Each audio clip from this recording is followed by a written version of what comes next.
I'll start with the Melbourne Stars because they are the team that have been eliminated. Yeah. But across the season, are we giving the Stars a tick or a cross? Well, you have to give them a tick because they've reached the finals. That's probably the cornerstone of what every management wants to achieve. I'm talking administration-wise.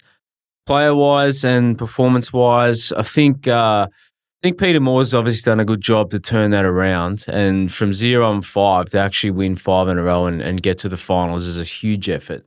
So there's good leadership there as well from Marcus Stoinis and his crew. That's a big tick. But then again, come crunch time, that was a pretty disappointing performance yesterday. I question whether winning the toss and bowling was the right choice, particularly on that wicket. From what we've seen over the past history is that if you get 140, 150, even 160, you're going to win the game. So it was a real sort of challenging decision for me, that one, for a start. Yeah, so Hodgie, just on that, I mean, obviously the stats are overwhelming that if you win the toss, you bowl and chasing down is so much easier than it used to be. Yeah. But I would have thought, considering the conditions that were there for all to see before the game started and from what we've seen through the tournament, the fact that the Thunder have 3 spinners and runs on the board in a final, I know that's a traditional way of looking at it, but it just felt like that was an easy decision for Marcus Stoinis to make once he won the toss, to bat first and put runs on the board. Yeah, if you're up close and personal to that surface, yeah, you definitely have to think that if Thunder put on 140 here, this is going to be a line ball chase. And in the end, it wasn't even close. So the only thing I can think of was that maybe there was a fair bit of weather around. Yeah, that's fair. Like that's they fair. went off and there was for lightning. Yep. But it seemed like a fair way away. And you can be swayed. There's definitely advantage chasing if there is weather around and you do lose time. So you know the equation. That's right. And it generally favours the chasing side. I'm not sure why. I'm not sure what Duckworth, Lewis and Stern came up with. And I'm still questioning what Stern's brought to the table. But hasn't really adjusted fair and reasonably for the side that's batted first.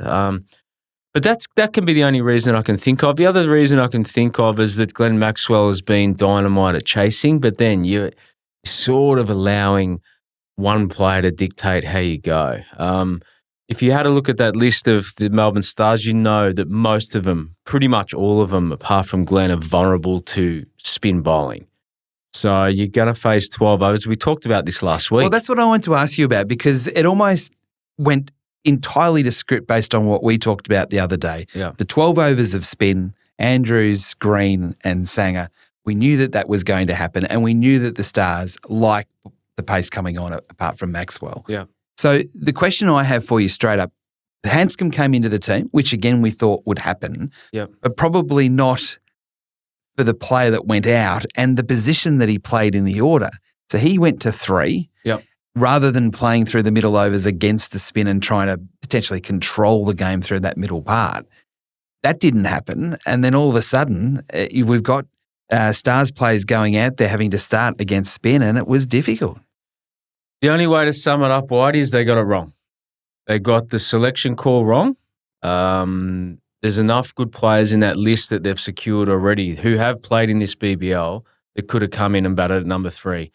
Pete Handsom's a great player, but if he came into that side outside of the squad, then it had to be for Sam Harper, and Sam Harper should have gone out of the side on performance base. So then if he's keeping, and the other thing is, you mentioned he's a good player of spin, to come in for your first game, having not played any BBL and come in the power play early when that's not your strength is challenging. And I think they got it completely wrong. They wanted to back end their batting. Was never going to work against that setup that the Thunder have got. So unfortunately, they didn't have enough courage, the Melbourne Stars Brains Trust, to analyse that and come up with a winning strategy that outplays your competition. That's half the battle in sport. What's your competition? What are they good at? How are they going to make you vulnerable? Well, it was the easiest script to dissect at all, and Melbourne Stars didn't adapt to it. So we praised the Stars for being able to win those 5 games in a row to get into the finals. Yep. And they were walking the tightrope through the second half of the tournament. So clearly they were able to play under a level of pressure. Yeah. But has Well, Glenn... I'll flip that a little bit, Whitey. Before you mention that, when you're 0-5, there is no pressure. Well, this is the thing. So I tend to agree with you, but having chatted to Hilton Cartwright, they talked about the fact that a lot of them were nervous through the back end of the tournament because they felt any mistake and it was definitely curtains. I would have looked at it the other way and said, well, what have we got to lose? We're not going to probably make it, so we can just go for it. And consequence doesn't really matter. I think that after they won 3 in a row, then your mindset changes a little bit to think, hey, well, we can actually pull this off. So then the pressure does switch.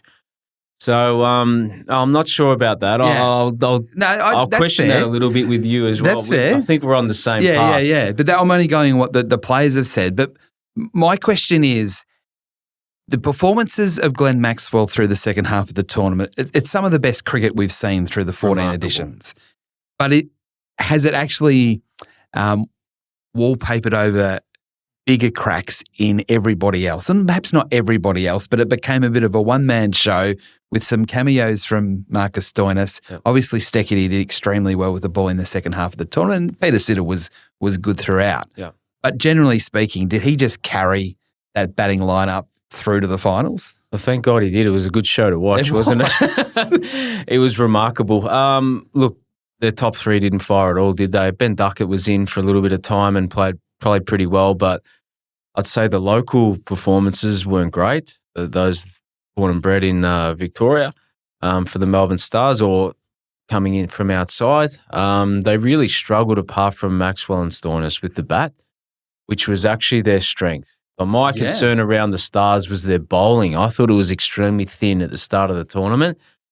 Post 2024, their actually bowling unit was really good. As you mentioned, Steckity came in, made an impact. Peter Siddle was good, of course, as usual. And the improvement in Osama Mir as well to trim his economy rate down from 10s, which bowling at the MCG, bowling leg spin going at 10s is no good. So for him to be able to come back into this mid-6s is really critical. So I thought they got that right. Joel Paris as well, swinging the ball early, giving him an opportunity to get some wickets. So, and credit to Marcus Stoinis' bowling as well. You could see there was a huge level of intensity in his bowling, which added to that Melbourne Stars lineup. And then I guess they missed Tom Curran as well over a period of time. But I thought their bowling was thin and then it actually proved the opposite. So, again, unfortunately, they were vulnerable in their batting when it actually mattered.